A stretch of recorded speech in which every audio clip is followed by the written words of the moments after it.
এই যে 2025 যে নিয়োগ প্রক্রিয়া, সেই নিয়োগ প্রক্রিয়ায় যে বিভিন্ন রকম জটিলতার সৃষ্টি হয়েছে, একের পর এক যে মামলা হয়েছে, তাতে কিন্তু এই যে নিয়োগ প্রক্রিয়ার যে স্মুথ ব্যাপারটাই কিন্তু আটকে গেছে। সেই জায়গায় যে আজকে যে প্রেয়ার করেছিল সুপ্রিম কোর্টের কাছে, যেটা এক্সটেনশন করা হোক, কারণ এটা পরিষ্কার যে এতগুলো মামলা পেন্ডিং আছে, সেই মামলাগুলো ক্লিয়ার না হওয়া অবধি কিন্তু নিয়োগ প্রক্রিয়াটা কমপ্লিট করা সম্ভব নয়।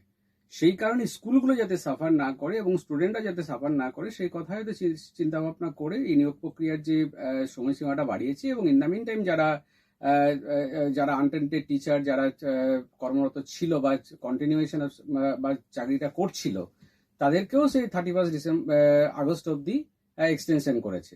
কারণ এটাকে আমরা অ্যাকচুয়ালি ওয়েলকাম জানাতে হবে। এর কারণ হচ্ছে কি, যেহেতু এই যে নিয়োগ প্রক্রিয়ার বিভিন্ন জটিলতা আটকিয়েছে হাইকোর্টে, এবং সেইটা যতক্ষণ সম্পন্ন না হচ্ছে, যাতে স্কুলগুলো সাফার না করে, তার জন্যই এই অর্ডারটা সুপ্রিম কোর্ট পাস করেছে।